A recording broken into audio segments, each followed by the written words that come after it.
Abra sua Bíblia comigo. Josué capítulo 5. Vocês estão se alegrando, hein? Você não estava? Ah, tá bom. É ruim, né? Glória a Deus.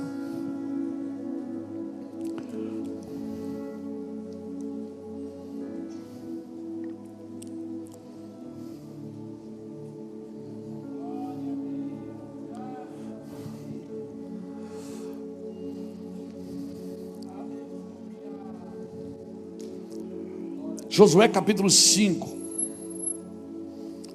Ontem eu passei um tempo preparando as mensagens para pregar na conferência, mas, cara, está queimando no meu coração, eu não vou guardar para a conferência, não. Estou agoniado, sabe aquela coisa, aquele pudim gostoso que você quer comer no final do almoço? Aí você diz para a mãe, você dá só um pedacinho, isso é para depois, é para o café da tarde. Aí você diz, não, mas dá só um pedacinho. E eu estou assim hoje, irmão, tem um pudim aqui na mesa. Josué capítulo 5 diz assim: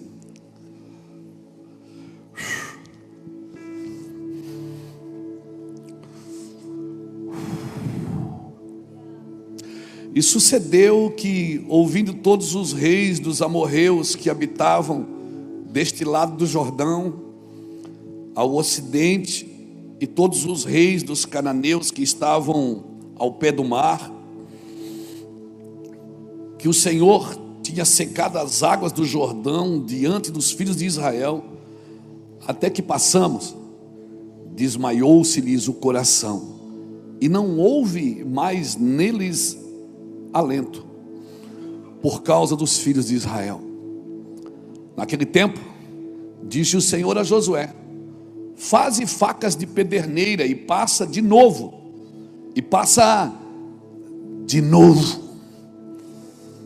a circuncidar os filhos de Israel.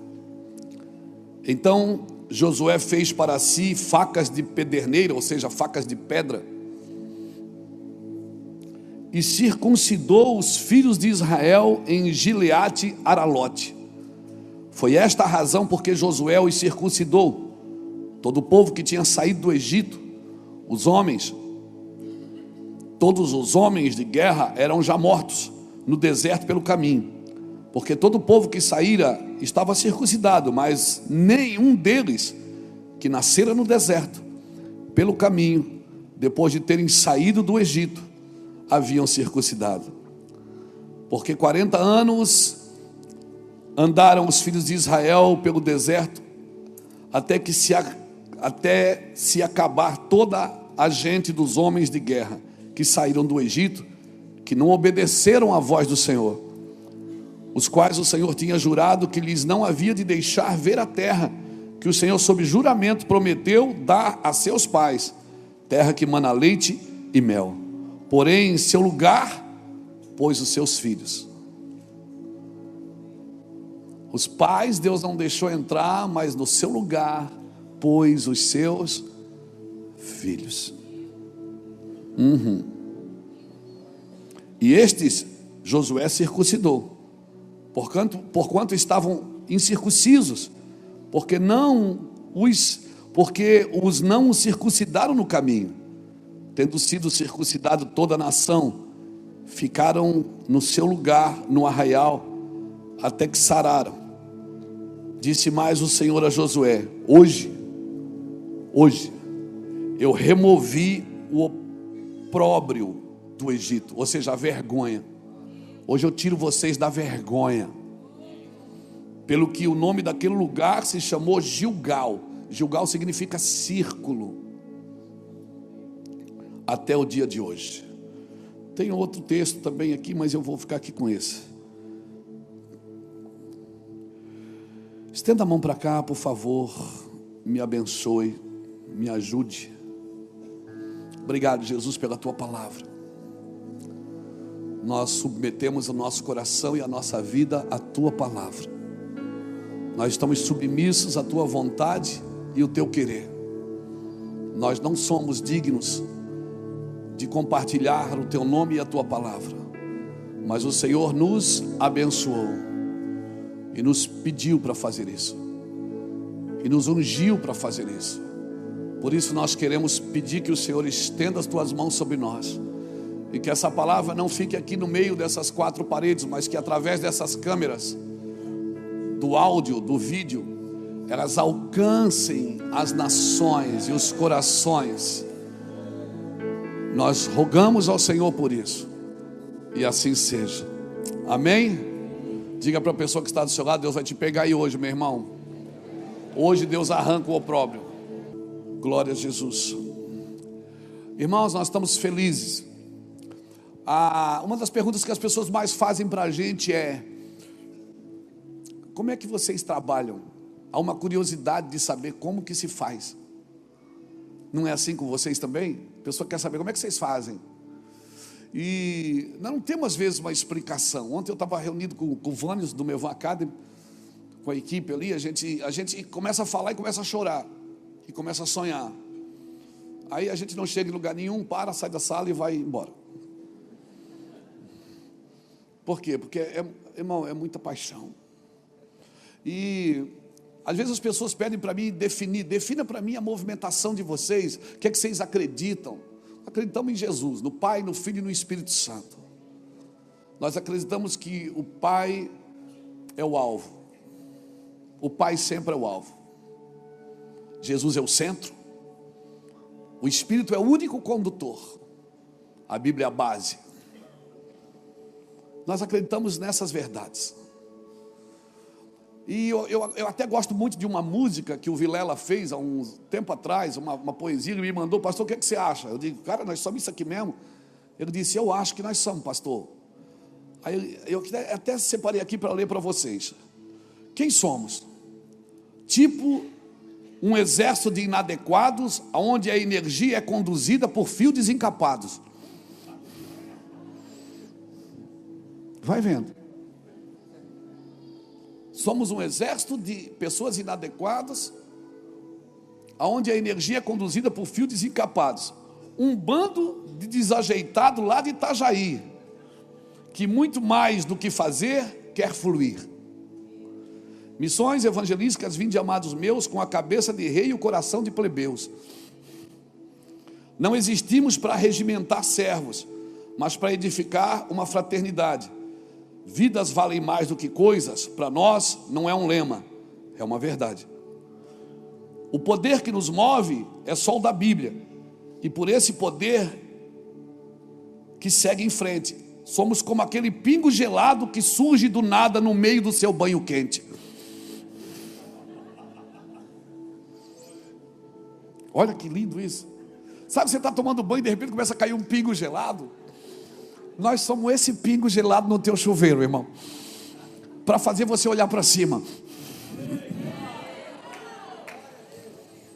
Nós somos esse pingo gelado no seu banho quente, para fazer você olhar para cima e desconfortar, e dizer: cara, tem alguma coisa errada aqui. É nós. Dedão na cara dos papapop, mas com desejo de cuidar, não de condenar. Porque nossa maior vocação nesse mundo caído é amar. Isso somos nós. Irmãos, nessa viagem que a gente fez agora, eu vinha conversando com a Iraci, e aí chegamos em casa, desarruma a mala e tal. E aí teve um dia assim, ali agora, ontem, nós chegamos quinta. Eu estava meio assim, ontem preparando a mensagem. Cada vez que eu sento com a Bíblia, que eu começo a preparar as coisas para falar, sabe, vem uma angústia tão grande. Eu acho que é o alfinetezinho de Deus, não deixando a gente se exaltar pelas revelações. Sabe aquilo que aconteceu com o apóstolo Paulo? Quem sou eu para me comparar com ele? Mas sabe aquele que Paulo disse: foi me colocado um espinho na carne para que eu não me exaltasse nas revelações? Eu acho que Deus faz isso com a gente, Gladys. Quando Deus te der uma coisa muito forte assim, que vai trazer uma sentença muito alta, é como se ele furasse você com o alfinetezinho e dissesse: ó, isso aqui eu estou te falando, você vai falar, vai causar um rebuliço, mas não te exalta por causa disso. Essa palavra é minha, não é sua. Sabe, eu estava chorando, angustiado. Ele assim me abraçou por trás, assim na cadeira: o que foi, amor? Não estás feliz? Eu digo: não, amor, estou. Eu só queria ter menos idade e entender tudo que eu entendo hoje. Ela disse: amor, Essa é a angústia de toda a terra. Todo mundo queria ter menos idade e entender mais. Você está entendendo no tempo de Deus. E você não vai morrer velho. Você vai viver uma eternidade. Descansa, fica tranquilo. Todos nós queríamos entender mais, Saulo. Eu comecei com 28 anos, irmãos. As minhas pregações antigas você não dava conta de ouvir, porque o microfone estava dentro da boca.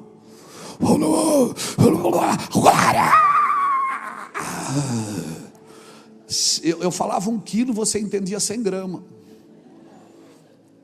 Mas a paixão, sabe, o temor de Deus era tão forte. Mas com o tempo a gente foi descobrindo as Escrituras, descobrindo as verdades do Senhor. Elas foram se tornando vivas dentro de nós. E alguém me disse um dia: você vai perceber que à medida que você vai envelhecendo, você vai ficando mais... E eu ficava com medo, não, eu não posso perder isso. Quer dizer que se eu saber, eu vou ficar menos ungido? Ou eu vou ter menos reações? Ele disse, quando você saber mais, você vai perceber que você vai... Então, foi isso que aconteceu. Eu fui envelhecendo, só que não aconteceu o que me falaram. Falaram que eu ia ficar mais sossegado. E eu não estou sossegado, irmão. Eu não estou sossegado. Eu estou queimando. Eu achei que eu ia ficar... Sabe, agora eu sei mais coisas. Eu achei que eu ia ficar mais sóbrio. E hoje eu estou trabalhando para não ficar sóbrio. Porque eu vejo muitos irmãos e amigos que ficaram sóbrios. E ficaram sóbrios demais. Entraram em muitas filosofias. Entraram em muitos achismos. E muitas formas de viver o Evangelho. E só existe uma forma. É a forma de Jesus. Evangelho é Cristo em vós, a esperança da glória. Você pode ser inteligente, você pode ser sábio, você pode ser PhD em tudo, e isso é bom e é importante. E não pense que eu estou pregando contra o ensino e contra o estudo, porque sou um cara determinado e gosto de estudar.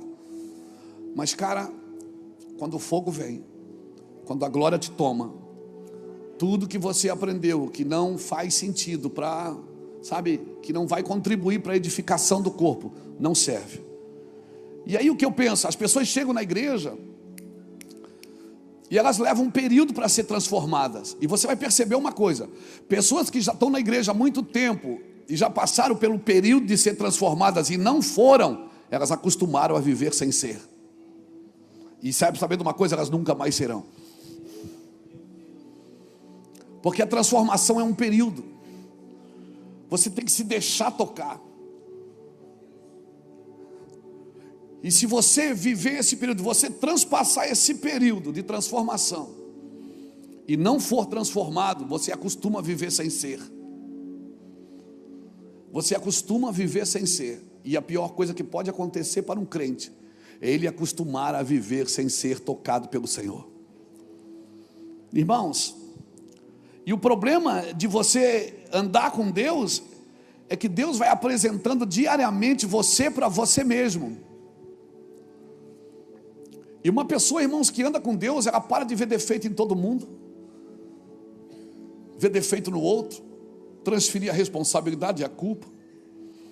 Ela começa a ver só problema. Quando Jesus estava na mesa com seus discípulos, Jesus olhou para os discípulos e disse: um de vocês vai me trair. Ninguém disse, é ele, é ele. Todo mundo perguntou: por acaso sou eu, Senhor? Porque na mesa com Cristo você não enxerga outra pessoa, só enxerga você. Na mesa com Cristo, o mal ali é você, não é o outro. O ruim ali é você. O cara que não presta é você. Então a igreja, ela precisa acordar para isso, principalmente nós, os pastores. Na mesa com Cristo, é você que precisa ver você e mais ninguém. E sabe, eu vejo hoje, principalmente a internet virou um campo de guerra. Você vai ver na internet, quem está brigando nas internets da vida, ou é crente ou é político. Brigando por coisas nada a ver. Porque se cada um cuidasse da sua vida e cuidasse daquilo que Deus tem para si, mas parece que viver cuidando da vida dos outros Virou uma forma que não tem melhor lugar de esconder os seus problemas e os seus pecados do que no problema e no pecado dos outros. O melhor lugar para esconder você é no problema dos outros. Apresentando dos outros, você recua o seu. E o Senhor diz para você apresentar o seu corpo como um sacrifício vivo. Você, quando vai na presença de Deus, você não apresenta outro corpo, você apresenta o seu corpo como um sacrifício vivo, santo e agradável a Deus, que é o vosso culto racional. Mas sabe o que eu penso? É que muitos de nós, principalmente líderes, eles vêm para o corpo de Cristo, para a igreja, e eles têm um sentimento de posse, não de pertencimento. Eles acham que a igreja é deles, que o ministério é deles, que a unção é deles, que a vida é deles, que é tudo deles. Isso é sentimento de posse. E toda pessoa que tem um sentimento de posse, ela trabalha para proteger o seu ambiente. E ela tem dificuldade de acreditar no crescimento dos outros. E quando bate um problema, o problema sempre é alguém, não sou eu. Então a minha oração, querido, é que o Brasil acorde para isso. Que a gente perca esse sentimento de posse e tenha um sentimento de pertencimento. Eu pertenço ao corpo de Cristo. Eu sou um membro desse corpo. Eu sou parte dessa estrutura óssea desse corpo. Eu faço parte disso.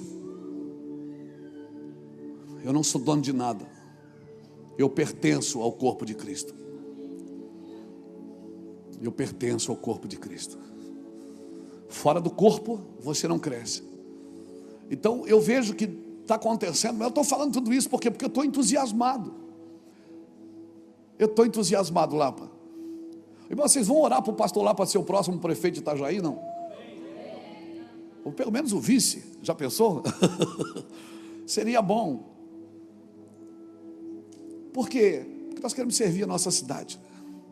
Nós já servimos sem título, sem nada. E nós vamos continuar servindo.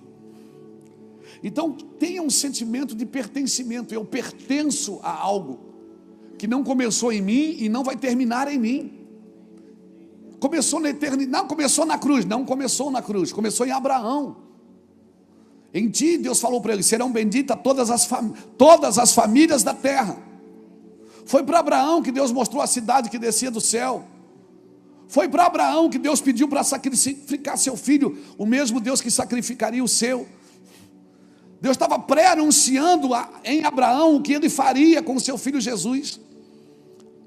Foi através de Abraão que o Senhor... Então não começou na cruz, começou em Abraão, começou em Gênesis. E nós precisamos ter esse sentimento de pertencimento, irmãos, não de posse. Você vai ficar doente se você tiver que trabalhar para proteger e para controlar. Tem pessoas que você não vai poder ajudá-las, você tem que deixar elas errarem. Por quê? Porque elas precisam ter as suas experiências ruins. Às vezes nem seu filho você vai conseguir ajudar, nem sua filha. Por quê?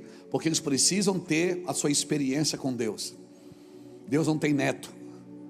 E a pedagogia de Deus é no meio do sofrimento, no meio da dor, no meio da dificuldade. É das trevas que nasce a luz. Então eu estou tão entusiasmado com isso, irmãos. E quando eu leio esse texto de Josué, né? Esse texto de Josué para mim é fantástico. Por quê, pastor? Porque eles estão 40 e tantos anos no deserto. A primeira geração morreu toda. Quando eles param diante do Jordão, Deus abre o Jordão para eles.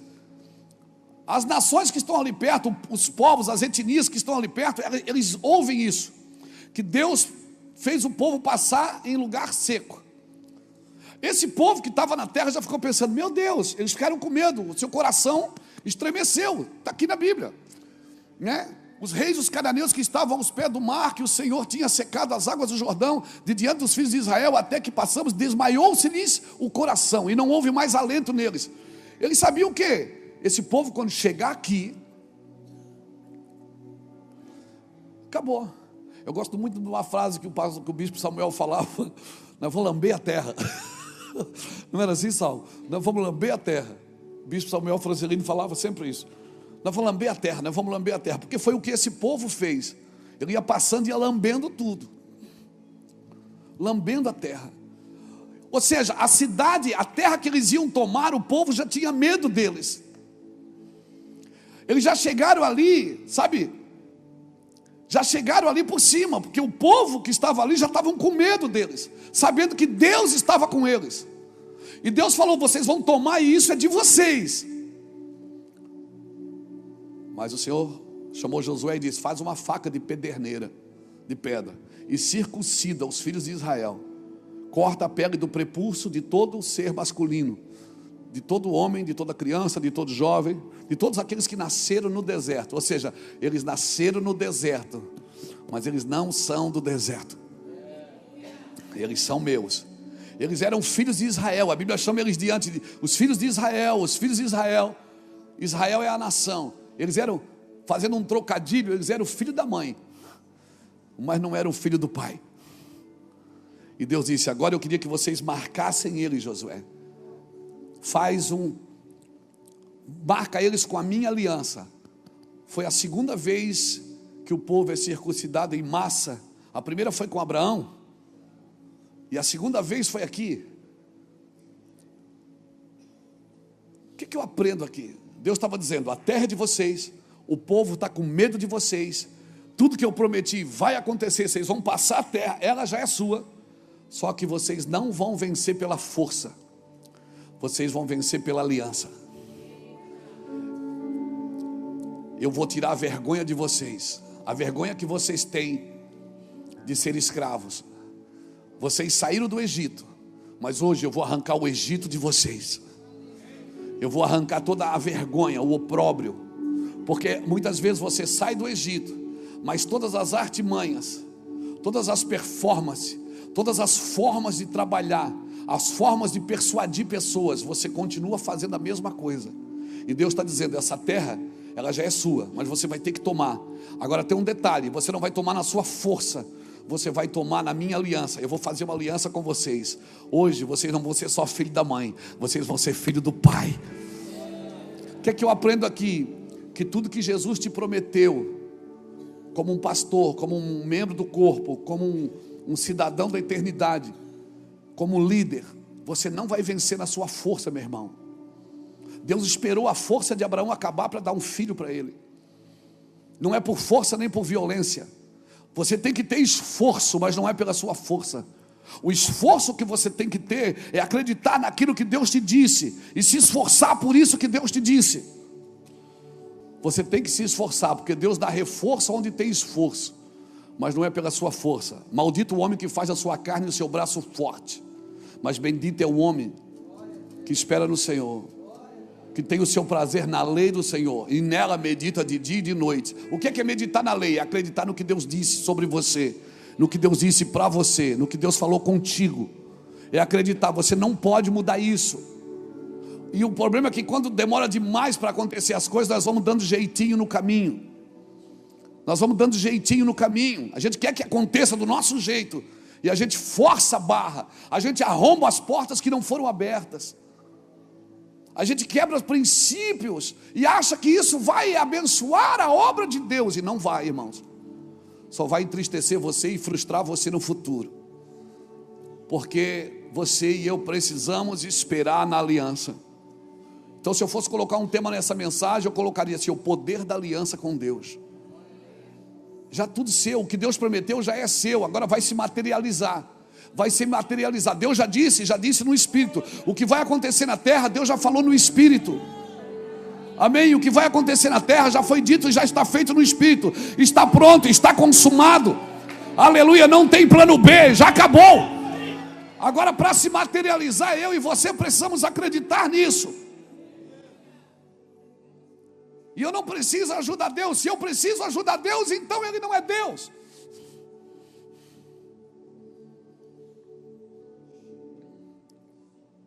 Então Ele não é Deus. Deus não é o meu Deus, Ele é o Deus de toda a terra. Toda a terra tem um plano e tem um propósito nisso. Diga plano. Propósito. Irmão, qual é o propósito de Deus? O propósito de Deus é o alvo final. É quando você atravessa a linha de chegada. Esse vai ser o propósito. Quando você chegar na eternidade, Deus disser: filho amado, está consumado, entra para o gozo eterno. Isso é o plano de Deus, é o propósito de Deus. Mas para viver o propósito tem um plano, e o plano é diário. Deus pode mudar o plano no caminho, não pode? Mas o propósito não muda. Deus pode mudar o plano. Eu vou repetir: Deus pode mudar o plano, o propósito não. Paulo e Silas estão indo todo dia à casa de oração, Atos 16:16. Um dia Deus muda o plano, leva eles para a cadeia. Todo dia Paulo e Silas estão indo a caminho de oração, todos os dias. Vai uma mulher atrás, dizendo: que homem abençoado, que homem glorioso, que unção. E Paulo para e repreende a mulher, porque ela está elogiando. É interessante os apóstolos, eles repreendem quem elogia e celebra quem critica.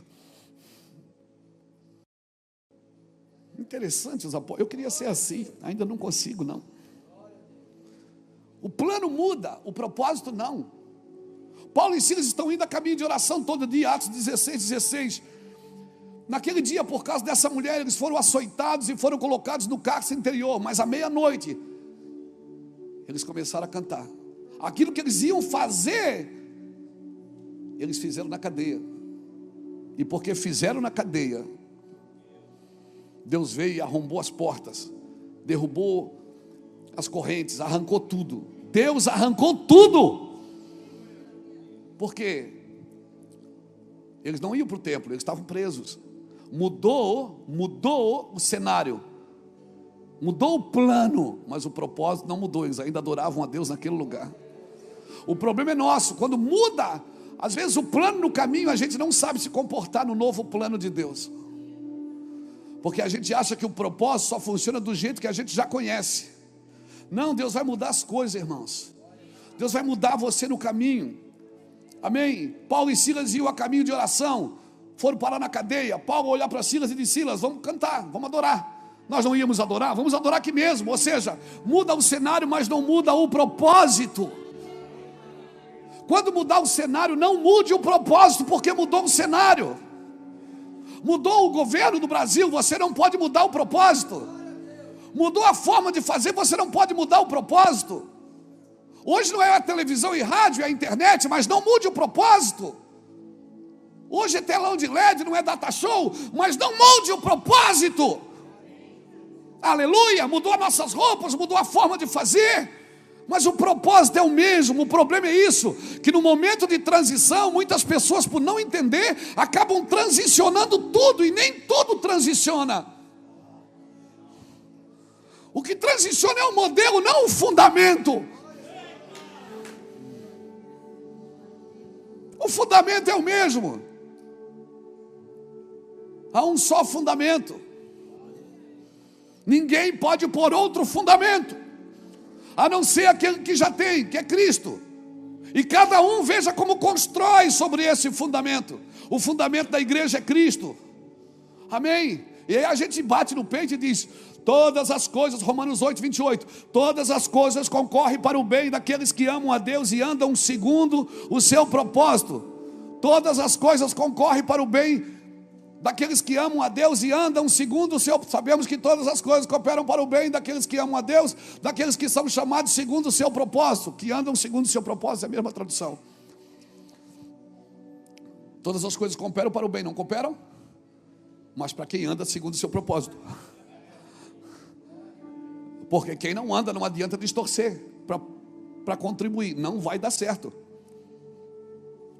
Todas as coisas, você não adianta querer viver a sua vida e querer distorcer e encaixar as escrituras naquilo que você está vivendo.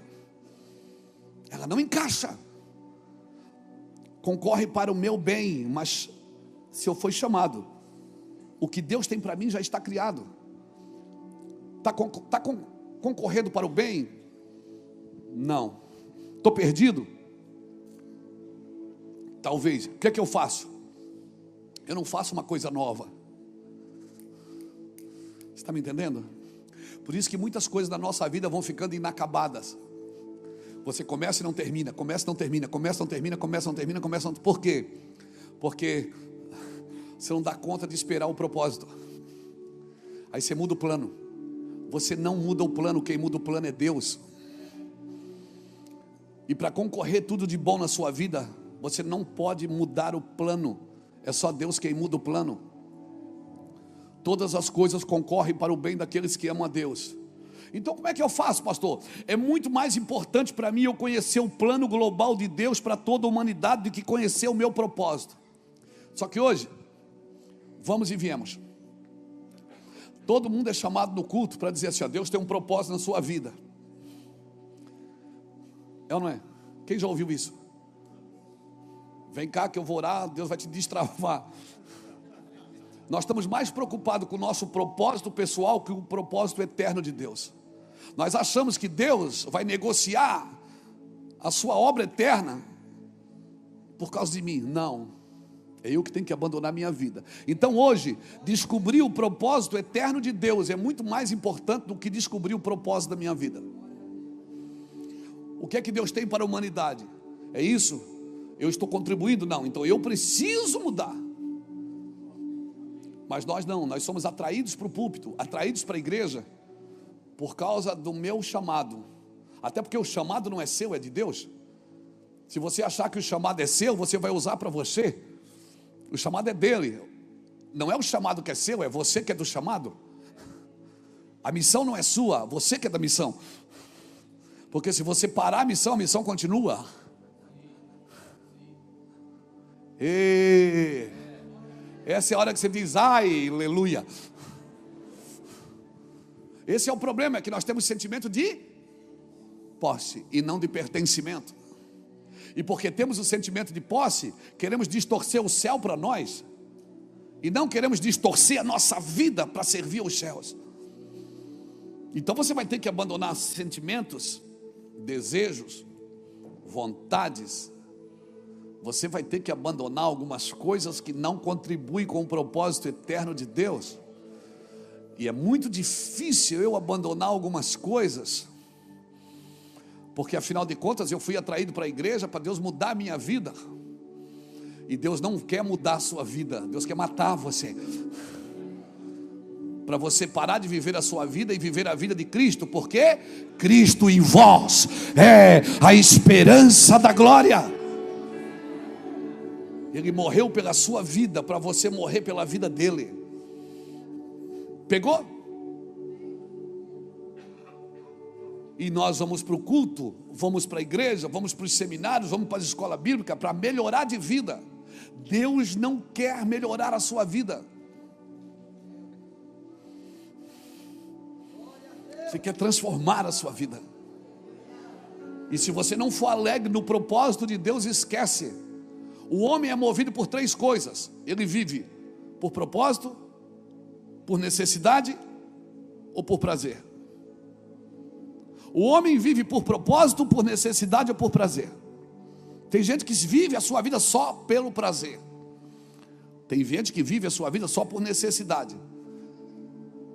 Mas tem gente que vive a sua vida por propósito. E a diferença de viver o propósito é que se você vive o propósito de Deus, certamente você não vai cair em necessidade e nem em prazer. Não vai se perder pelo prazer, porque você vai achar prazer e fartura no propósito de Deus. Por isso que muita gente que perderam o propósito vão para a internet criticar os outros que estão vivendo o propósito. Se você perder o propósito, você vai entrar em necessidade. Pastor, mas eu estou em necessidade.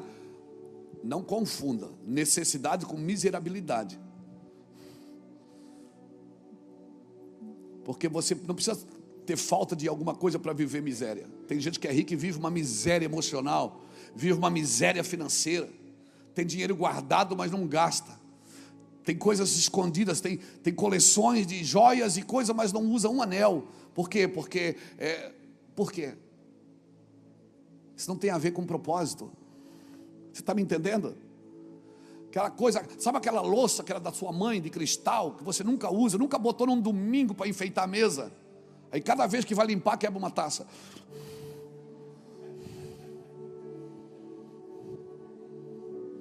De vez de botar a mesa, né? Aquelas toalhas de crochê bonita, né?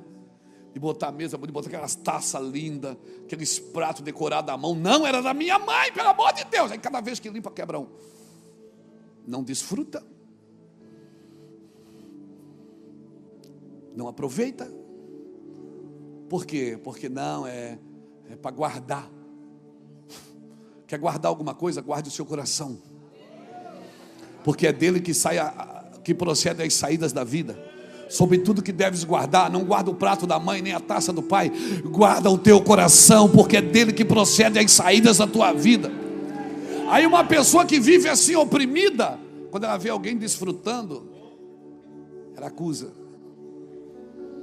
Uma pessoa que vive oprimida e quer saber macho velho, como diz o cearense, né, Beto? Quer saber, macho velho, tu não precisa ir para a Itália para desfrutar.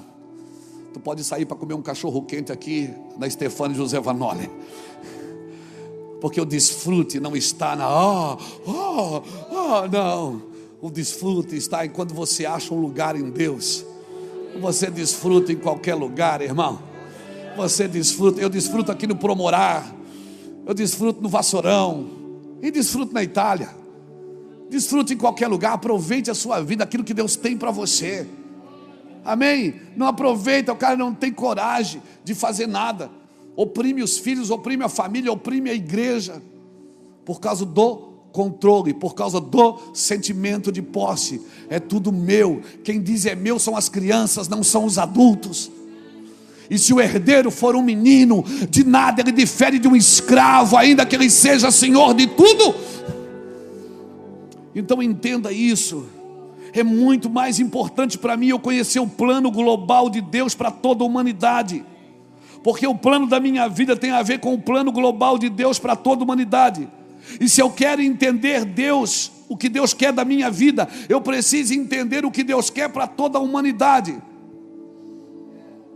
O plano global de Deus tem a ver com antes do plano individual. Marque isso, se você trouxe uma caneta para anotar, ou anote no seu iPad, iPhone, aí alguma coisa. O plano global de Deus tem que vir antes do plano individual para a minha vida. O plano é o processo para cumprir o propósito, para chegar no alvo final. Deus tem o alvo final. E nós precisamos conhecer o plano de Deus. E aí aqui que eu entro. O plano de Deus para a sua vida envolve Babilônia. Envolve o Egito. Envolve negócios. Envolve dinheiro. Envolve política. Envolve artístico. Envolve tudo, irmão. O problema é que nós ficamos aqui na beirada da estrada jogando pedra na Babilônia. E a gente esquece que a gente pode acertar a cabeça do irmão Daniel que está lá. O irmão Daniel está lá na Babilônia. E não foi o diabo que levou ele. Foi Deus. Cuidado quando você fica jogando pedra. O mundo do diabo. O diabo. Cuidado para você não ficar jogando pedra no Egito para não acertar a cabeça do Zé. Porque quem levou o irmão José para o Egito não foi o diabo. Foi Deus. Porque isso fazia parte de um propósito. E Deus esquematizou um plano. Ah, meu irmão. Quando eu e você entendemos isso, cara, quando você entende isso, essa é a aliança. Eu tenho uma aliança com Deus. Eu fui circuncidado no meu órgão reprodutor. E se eu fui circuncidado no meu órgão reprodutor, eu não tenho medo de me multiplicar em todos os lugares da terra. E eu não estou falando isso sexualmente. Eu estou falando, entenda o que Deus quer de você. Porque senão você vai ficar enclausurado no meio de 4 paredes, numa estrutura que você construiu e ainda acha que é dono dela.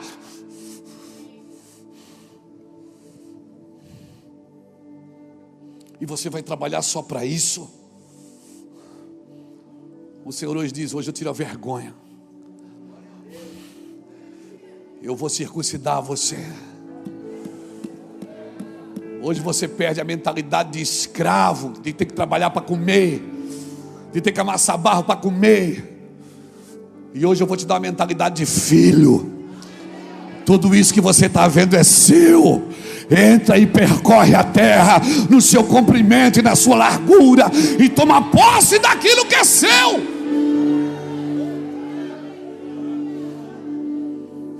É seu. Hoje eu tiro essa mentalidade de escravo, que você tem medo de não ter comida de noite, esconde debaixo do travesseiro.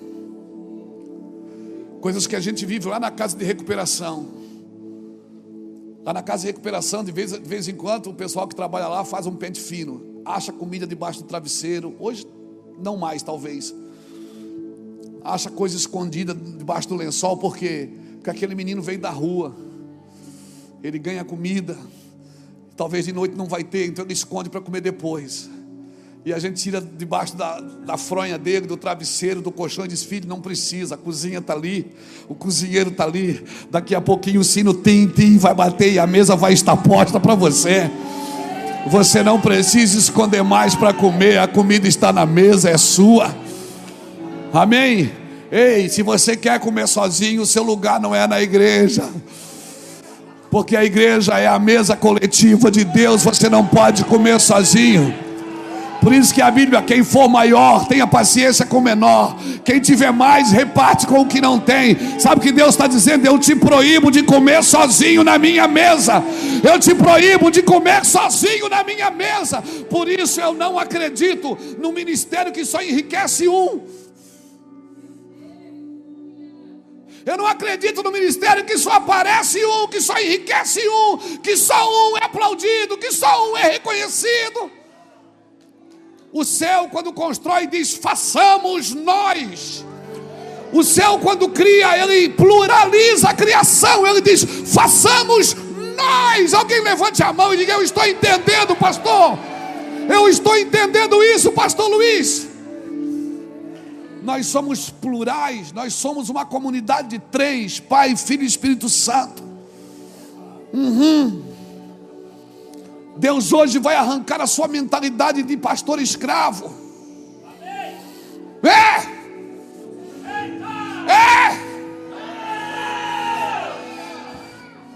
E você vai ter mentalidade de filho. E para ser filho, você só precisa ter nascido de novo. Por isso que quando Deus tira o povo do Egito, meu Deus, isso é muito forte. Eu vou até sentar. A primeira coisa que ele muda é o cardápio. O povo trabalhava para comer. Ele diz: agora, quando vocês acordarem de manhã, a comida já vai estar lá. Eu vou derramar maná sobre vocês, para você aprender, Luiz, que no meu ambiente sou eu quem faço primeiro. Você não trabalha para comer, você come para ir trabalhar.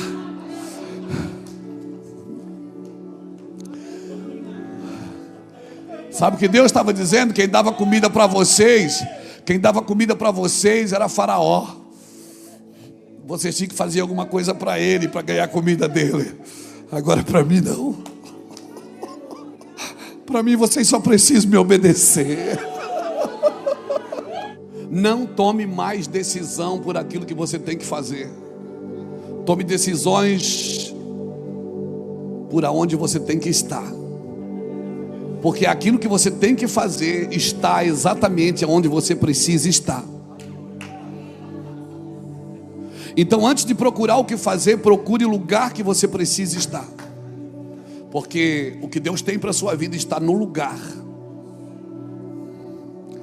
E se não estiver mais ali, Deus muda você de lugar. Eu não sei tudo que eu preciso fazer, eu sei disso. Se tem uma coisa que eu sei, é não saber tudo que eu preciso fazer, mas eu sei aonde eu preciso estar. Amém, irmãos? E a segunda coisa que eu diria para você ainda, debaixo dessa palavra, é: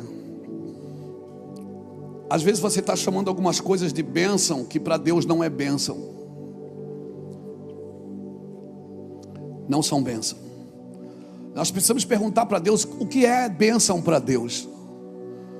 Porque Deus, o que é que Deus abençoa? Deus abençoa tudo que Ele cria para viver no lugar que Ele colocou. Qual é a bênção de um pássaro? É voar.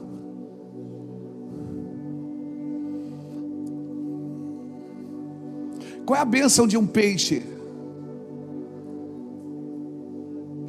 É nadar. Se você botar um pássaro no viveiro e um peixe no aquário, ele continua voando e nadando. Continua? Ele continua. Mas ele ainda está na bênção?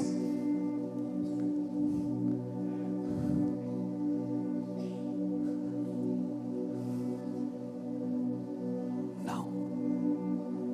Se você colocar um peixe no aquário, ele está nadando, mas ele não está na bênção que Deus o criou.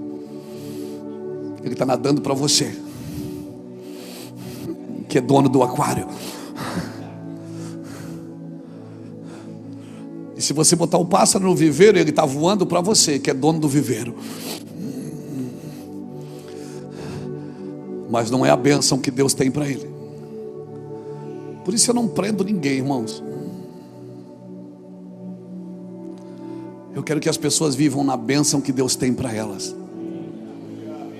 A bênção é a ordem de Deus para aquilo que foi criado, funcione para aquilo que foi criado. Então você não precisa pedir bênção para fazer algo. Você precisa entrar na bênção que você nasceu para ser. Qual é a bênção de um homem? Quando Deus criou um homem, qual é a bênção que Deus disse para ele? Domine o homem sobre todas as coisas. Aí o homem quer dominar pessoas. E dominando pessoas ele sai da bênção. Porque ele foi chamado para dominar coisas.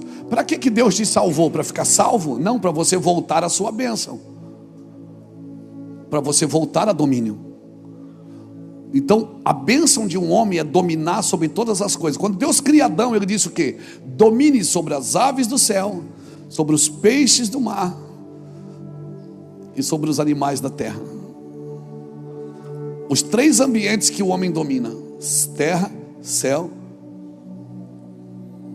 e mar e água. O homem foi chamado para o domínio, não para o controle. O controle é de Deus. Então se um homem ele é salvo por Jesus, para quê? Para voltar ao princípio de Deus. O homem é salvo por Jesus para voltar, para viver aquilo que Adão perdeu. Por isso que o homem que vencer, uau! Como que nós vencemos, Fernando? Não deixando nada nos dominar. Ao que vencer, comerá da árvore da vida que está no meio do paraíso de Deus. Eu não estou falando de submissão de pai para filho. Eu não estou só falando de submissão ao patrão e o empregado. Eu não estou falando de submissão à ovelha e o pastor. Não, isso são coisas naturais da vida e do evangelho. Eu estou falando de você vencer ao que vencer. Vencer não tem nada entre você e Deus. Não tem nada entre você e Deus. Há o que vencer. Dali-ei que se alimente da árvore da vida que está no meio do paraíso de Deus. Aquilo que Adão não pôde comer mais da árvore da vida, porque ele comia da árvore da vida, mas ele inventou de comer da árvore do conhecimento do bem e do mal.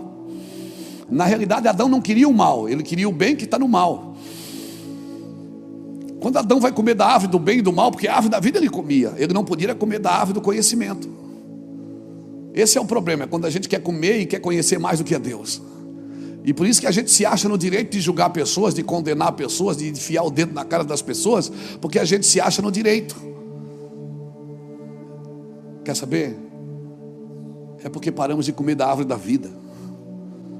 Volte a comer da árvore da vida, que você vai querer deixar todo o conhecimento com Deus. E cada vez que você precisar de alguma coisa, Deus te dará. Quando você precisar de uma verdade para ajudar alguém, para servir a mesa, Deus vai te dar essa verdade. Você não precisa pedir bênção para fazer algo. Você precisa entrar na bênção que você nasceu para ser. Bênção significa que foi colocado no lugar que deveria existir. Para chegar ao propósito, eu preciso passar pelo plano. Bota isso na sua cabeça. Nós queremos um plano sem aflição. E Jesus deixou bem claro: no mundo tereis Ele está dizendo o seguinte: o meu plano tem aflição, o meu plano tem angústia, o meu plano tem perda, o meu plano tem renúncia. E parece que isso não faz mais parte de Deus. Nós tiramos isso do processo. Não viva, cutuca alguém e diga: não viva um evangelho sem aflição.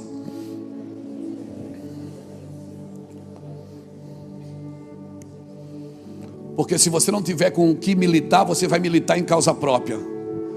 Quando nós começamos, a gente começa com muita paixão. Por isso que essa semana, ontem, eu estava em casa angustiado. A gente começa com tanta paixão, tanta vontade de fazer, a gente quer mudar o mundo.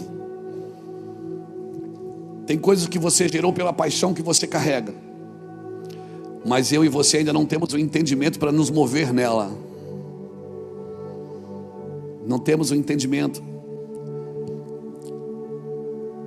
Precisamos do entendimento. Irmãos, tem uma coisa que tem muito nessa geração: é ideias. Todo mundo tem uma ideia, gente. Eu mesmo tenho uma a cada 10 minutos. O problema é que é a geração de ideias sem direção. Nós não precisamos de uma nova ideia, nós já temos uma eterna. Quem tem uma eterna não precisa de uma nova ideia.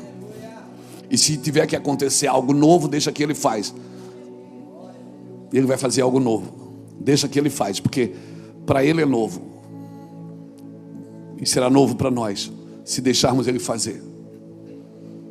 E ele gosta de fazer novo, porque ele faz tudo novo de novo. Ele já fez isso.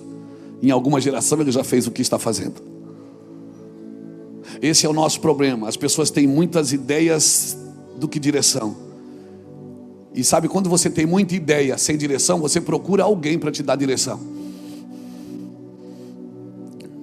E também às vezes acaba batendo na porta errada. Vou pedir direção para quem não tem direção, e muito menos ideia. Quando você tiver uma ideia, põe na mesa para Jesus. E procure pessoas que têm o mesmo coração. Procure pessoas que querem a mesma coisa. Se uma sociedade perder a capacidade de enxergar o óbvio, essa sociedade, ela perderá o evangelho de vista. O óbvio, Cristo. O óbvio é Cristo. O óbvio do evangelho é Cristo. Se eu e você perdemos isso, já era. Você não ensina isso. Convicção você não ensina. Você não tem a classe. Nós temos aqui no discipulado a classe das convicções? Não temos. Porque convicção você não ensina. Convicção você tem e você afeta os outros com a sua convicção. E se você tem convicção, você tem que viver como alguém que tem convicção, não como alguém que está perdido. Eu posso ser um homem peregrino. A igreja, ela é peregrina, mas ela não é andarilha. Ela é peregrina na terra, mas ela não é andarilha na terra. Uma vez nós estávamos fazendo evangelismo e paramos para um andarilho e perguntamos para ele: você está indo para onde? Ele disse. Ele começou a rir. Disse: por quê? Eu não tenho para onde ir. Então eu acordo de manhã, eu não preciso ir para lugar nenhum, porque eu não tenho direção. Tá, mas você veio da onde? Eu vim de uma cidade, passei por outra e fui passando por outra. Ele não sabe de onde veio e nem para onde está indo.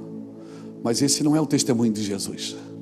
A igreja sabe de onde veio e sabe para onde está indo. E se uma igreja que sabe de onde veio e sabe para onde está indo, ela não precisa de mais nada para lhe dar direção. Ela já sabe para onde está indo. Ela tem que ter essas convicções na sua vida. Então separe sua função da sua identidade. Você não é porque faz. Você faz porque você é. Porque um dia a sua função vai acabar. Quando eu ficar velhinho, bem velhinho, talvez eu não vou ter mais força para pegar um avião e ir para outra nação. Talvez eu não vou conseguir segurar o microfone, vou ter que usar aquele da Madonna. Mas as minhas convicções, elas precisam estar atentas e alertas e vivas dentro de mim. Separe então a sua função da sua identidade, porque um dia você pode perder a função. O que você não pode perder é a sua identidade. Deus pode mudar o plano, pode mudar a sua função. O que você faz é que deve estar firmado no que você é. Você é para fazer, você não faz porque é. Ou melhor, você é para fazer, mas não é porque faz. Você não é porque você faz. Você é para fazer aquilo que Deus te chamou. Por quê? Porque Deus pode mudar você. O Deus que você serve, Ele tirou Nabucodonosor do trono e colocou no pasto. E tirou Davi do pasto e colocou no trono. Deus é um Deus que muda os planos, não o propósito. Eu sei os planos que eu tenho para vós. Planos de paz e não de mal, para vos dar uma esperança e um futuro. Então orareis e me achareis, quando me buscares de todo o vosso coração. Sabe o que é buscar de todo o coração? É dizer assim: eu me desarmo e eu quero viver o que o Senhor tem. O que é que o Senhor tem? Me diga que eu abandono todo o resto. Isso é viver de todo o coração. Os planos do Senhor não podem ser frustrados. Eu vou vivê-los na íntegra. E aí o problema é que quem está fora dos planos e dos projetos, e vê alguém às vezes dentro do plano, ele fica criticando e batendo, porque é a única coisa que lhe resta. É a única coisa que lhe resta. Não faça isso, querido. Por favor, não faça isso. Se não está disposto a conhecer a voz de Deus, não adianta estudar letra. Se você não está disposto a... Né, Vandes? O meu Van Academy funciona até Deus falar. A escola bíblica funciona até a voz gritar dentro de alguém. Se você não está disposto a ouvir a voz, não adianta estudar letra. Estudar letra para quê? Para ser conhecedor de história? A Bíblia não é um conto de história, não é uma história. A Bíblia não é para contar história, é uma realidade de vida. A Bíblia não é um livro de história, é um livro de realidades. E por isso, você não pode só ensinar a Bíblia. Você tem que educar uma geração pela Bíblia. E qual é a diferença de ensinar e educar? Quem ensina, repassa conteúdos. Quem educa, transfere valores. Transfere valores. Isso é importante, porque nós estamos na geração, irmãos. Guarda isso no teu coração. Habilidade tem mais a ver com a qualidade do que se aprende do que com a quantidade do que se sabe. Guardou isso? Pegou isso? Então eu vou repetir. A habilidade que você adquire tem mais a ver com a qualidade com que você aprende do que com a quantidade daquilo que você sabe. Porque você pode saber muito e não tocar a vida de ninguém.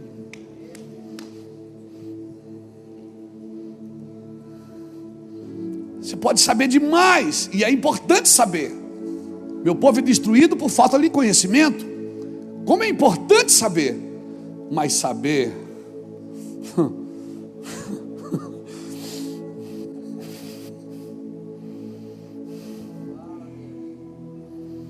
saber sem o cheiro, irmão, não adianta. Liderança, quer ser um bom líder, começa a liderar a sua vida. A autoliderança é a capacidade que você aprende de liderar a vida dos outros. Por isso que você vai ver muitos doutores perdidos e muitos analfabetos que dirigem melhor a sua vida do que muitos doutores. Porque a autoliderança, a autocapacidade não tem a ver com a capacidade intelectual ou formação profissional. A liderança começa com a autoliderança. Amém? Acho que está bom. Acho que a gente pode orar.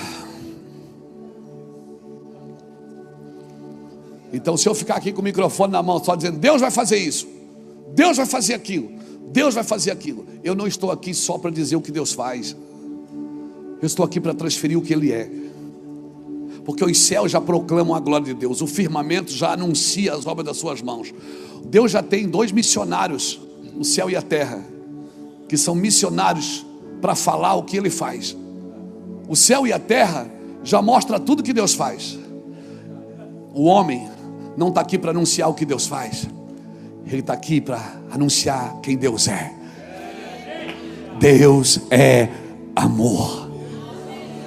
Os céus proclamam a glória de Deus, o firmamento anuncia as obras das suas mãos. Essas duas testemunhas, céus e terra, se encontram, alinhando o seu plano.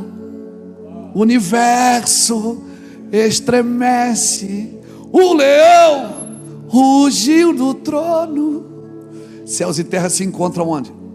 Quem é o único ser que tem céus e terra no seu DNA? Quem é o único ser que o que é da terra vai voltar para a terra e o que é de Deus vai voltar para Deus? Não, fala para mim quem é. O único ser que céus e terra se encontram em você, meu camarada. Céus e terra estão brigando aí dentro todo dia para ver quem te governa. E sabe quem é que vai te governar? Quem tiver melhor alimentado. Se você alimentar só o que é da terra com vaidade, ostentação, poder, a terra vai te governar. E o pior, que se você deixar a terra te governar, Deus deu autoridade para um ser, dizendo que ele podia comer do pó da terra. E se você deixar a terra te governar, você vira comida de serpente. Mas se você deixar o céu te governar, por isso você acorda de manhã, os primeiros minutos da manhã, às vezes acordo de manhã, aí eu acordo de manhã tal, aí vou no lugar que o celular está carregando, vou pegar o celular, ele assim vem, tira o celular da minha mão e diz: amor, celular depois, primeiro vamos dar uma raiva, irmão, ódio. Ela disse: depois você atende as pessoas, vamos primeiro tomar um café, vamos ler, vamos amor, vamos. Porque é muito bom saber da vida dos outros, antes de edificar a sua. Como é bom saber que tem gente pior do que você. Não é assim, doutor? Como é bom você acordar, ver a internet, tem gente pior do que você, muito mais pecador do que você. Aí ela vem e diz assim: não, amor, não pega o celular, vamos depois. Aí tu já pega o celular, aí daqui a pouco tu não vai nem sentar para tomar café. Eu digo: tá bom, mas vamos ver se tem alguém em pecado hoje. Como é bom achar alguém pior do que a gente, irmão. Como é bom. Porque não tem lugar melhor para esconder as nossas debilidades do que na debilidade dos outros. Como é bom apontar e dizer: foi a mulher que tu me deste. Como é bom apontar: foi por causa disso, foi por causa que choveu, foi por causa. Como é bom, quem é bom de argumento é ruim de arrependimento. Quem argumenta tudo não se arrepende nunca. Entenda o que Deus está falando comigo e com você aqui nessa manhã. Se eu sou você, eu chego em casa, eu pego essa mensagem, eu mando para todo mundo, porque eu vou ter que ouvir de novo. Deus está acabando comigo aqui. Então, eu sou para propagar o que Ele é. Eu não estou aqui só para falar o que Ele faz. Jesus disse: quem vê a mim, vê o Pai. E mandaram ele fazer alguma coisa. Ele disse: o filho só faz o que vê o pai fazendo. Isso é uma vida de revelação que Deus tem para você. Daniel 11:32 diz assim: o povo que conhece a Deus se tornará forte e fará proezas. Conhecer, se tornar e fazer. Esse é o seu propósito. Você não pode fazer sem se tornar, e você nunca se tornará sem conhecer. O povo que conhece o seu Deus se tornará forte.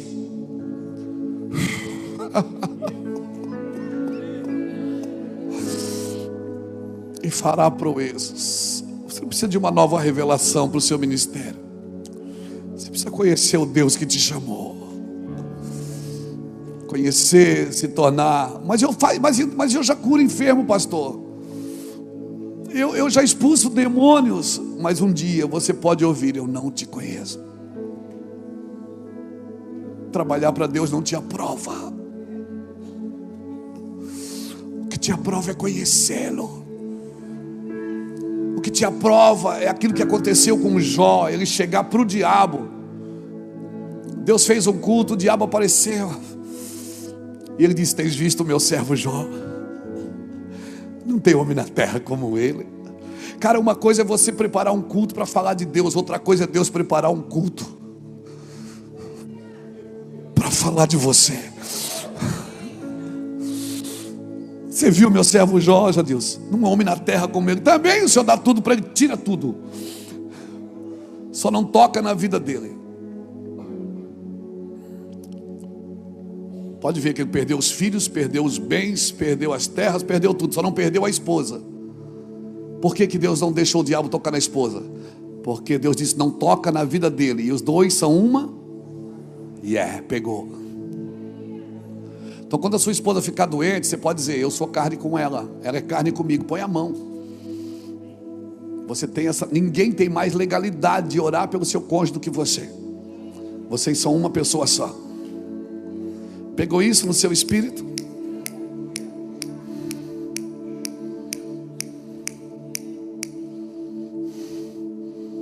Osso do meu osso, carne da minha carne. Então entenda isso. Quando nós entendemos essas verdades, irmãos, essas revelações, a Bíblia fica diferente para você. Conhecer a Deus não determina só a sua identidade, mas determina a sua identidade e as suas realizações. E eu vim aqui nessa manhã, já estou terminando, como um profeta para minha e para a sua vida, para dizer que sempre que nós não damos ouvido ao que os profetas dizem, o final é muro caído, é templo destruído, é cativeiro. Por favor, escute os profetas. Tem homens de Deus e mulheres de Deus que não se venderam, que não cobram pelo que fazem.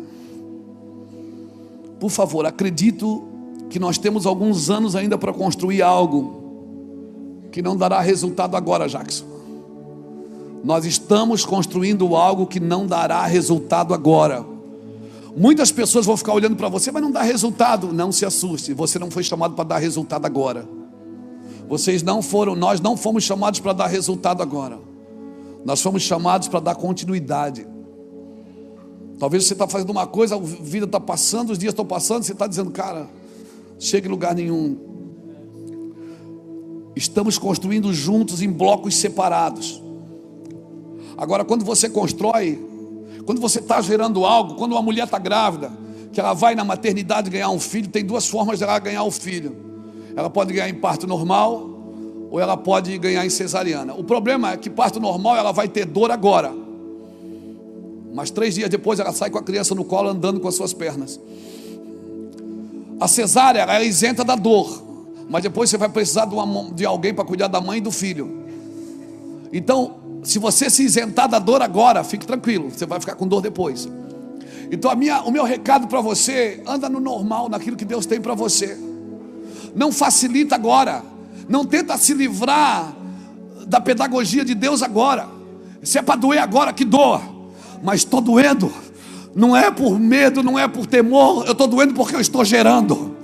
Esses meus gritos estão dizendo que algo vai nascer, que algo vai vir para fora, e eu vou gritar e vai vir para fora. Aleluia! E quando chorar na minha frente, eu vou parar de chorar. Então, se você está gerando, não se isente da dor.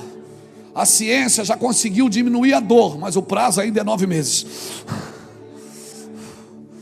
O prazo ninguém conseguiu mexer, porque Deus tem um prazo específico para cada plano dele. Amém? Você está me entendendo isso? Então cutuca alguém que está do seu lado e diz: você está com pressa por quê? Você está com pressa por quê? Você está com pressa por quê?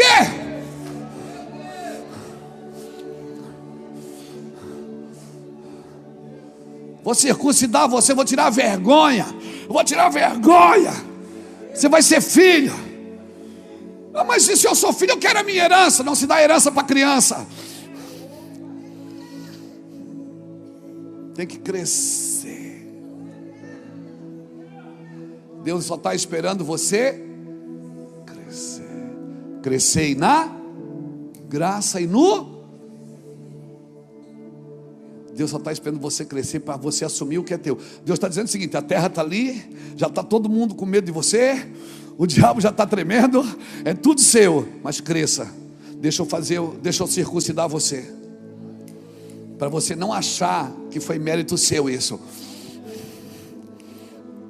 Foi eu que fiz, Luiz. Foi eu que fiz, Luiz. Não é seu. Foi eu que morri. A igreja é minha.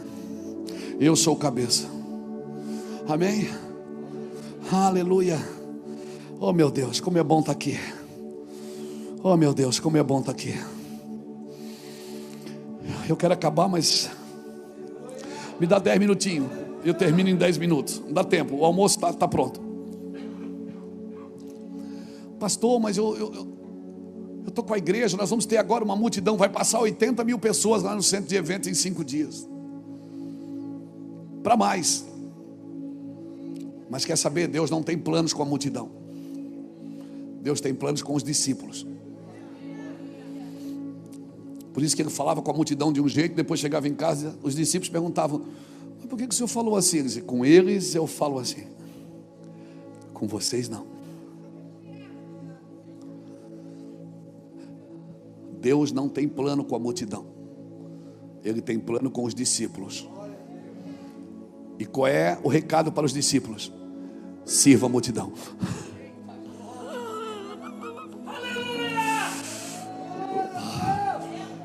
O problema é que você cobra uma coisa da multidão que Deus não está cobrando dela, está cobrando de você. Você cobra uma coisa da multidão que Deus não cobra deles, cobra da gente. Não seja de vós muitos mestres. Não seja de vós, você quer título, você quer cargo, você quer... Não seja de vós muitos assim, porque sobre vocês é um pouquinho, o negócio é um pouquinho mais arrochado. E aí nós vamos para o púlpito cobrar da multidão uma conversão, uma cura que muitos de nós ainda não fomos curados. Ai, aleluia. Eu oro por uma liderança saudável. Ai, eu oro por uma liderança saudável. Ai, eu digo aos discípulos: salve a multidão, cure a multidão, visite a multidão, transfira a sua natureza, transfira a natureza de Cristo. Não seja um assassino de vocação, por favor. Ajude as pessoas a acharem o seu lugar. Não seja um assassino de vocação. O preço de um assassino de vocação é terrível. O preço que vai pagar um matador de sonho é terrível. Se as pessoas sonharem, deixa elas sonharem, sorria com elas. Quando os discípulos vieram para Jesus, disseram: nós vimos o diabo, nós vimos, Senhor, nós orávamos, as pessoas eram curadas. Nós orávamos, as pessoas eram salvas. Jesus entrou com eles na festa. Jesus disse: eu vi quando Satanás caiu do céu como um raio.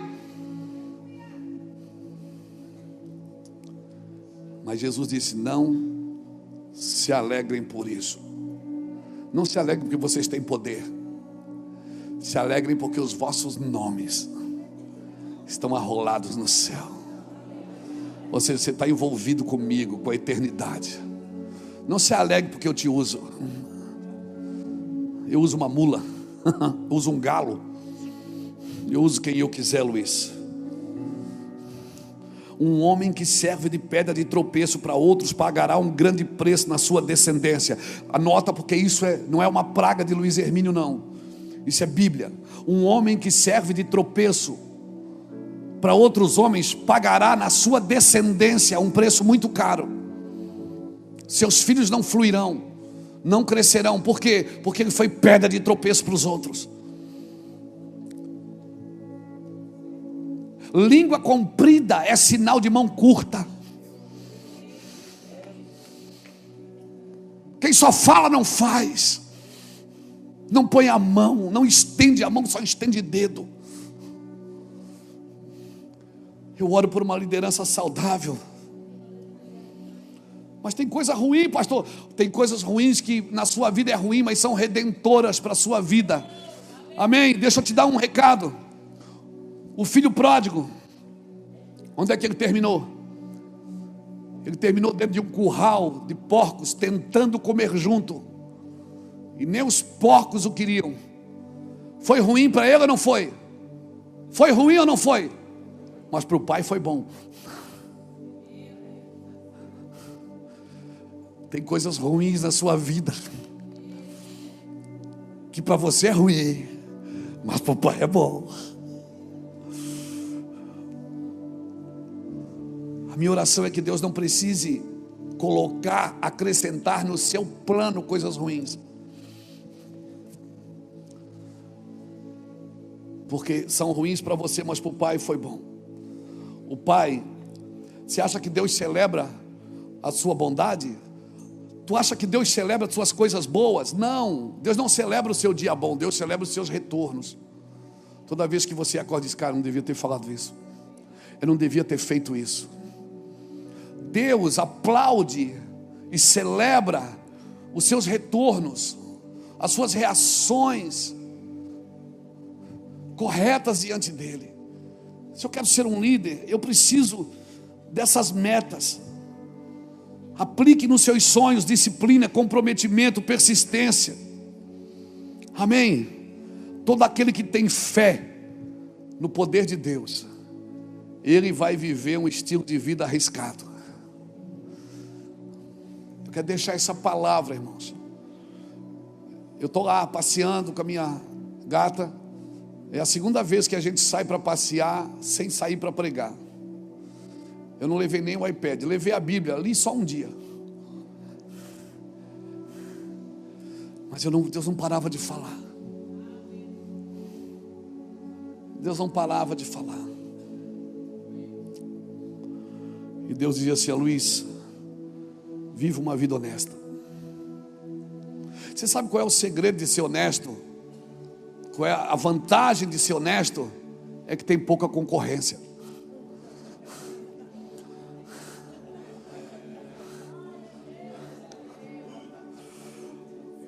Esse papo que você tem que levar vantagem em tudo, que o mundo é dos espertos, o mundo é dos ungidos. Quem vai governar o mundo na eternidade foram os ungidos, não foram os espertos. Os espertos trabalham para enganar pessoas. Seja honesto, mesmo que isso te custe dinheiro. Seja honesto, mesmo que isso te custe tempo. Seja honesto, mesmo que isso te custe lágrimas. Sabe qual é a vantagem de ser honesto? É que tem pouca concorrência. Seja honesto, seja leal, seja fiel com o teu Deus e você será fiel com pessoas.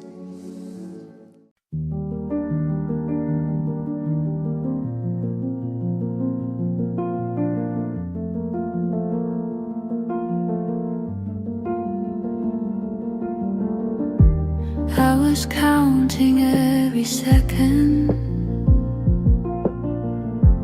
like the clock was chasing me.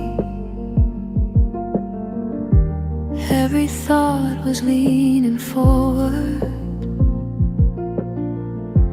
never letting stillness be. Then I felt the silence bend, found a space I missed back then. I breathe between moments, not before, not after all.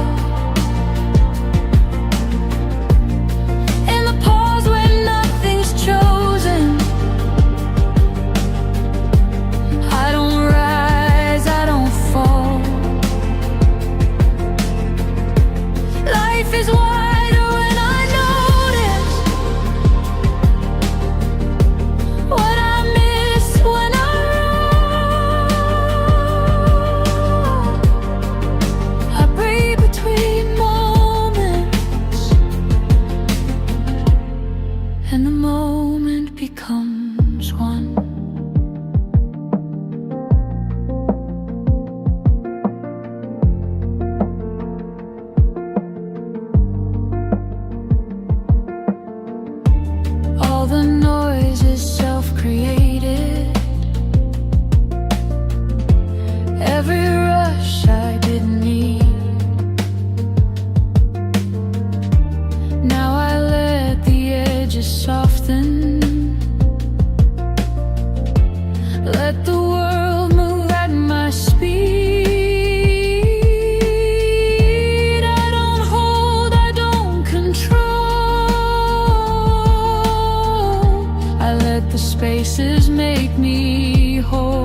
between moments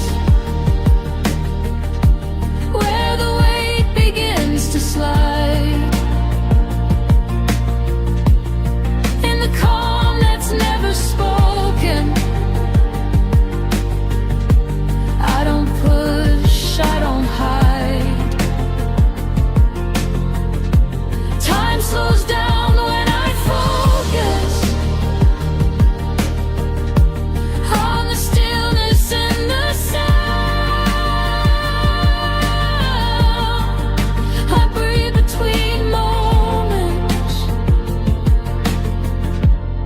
where I'm finally around.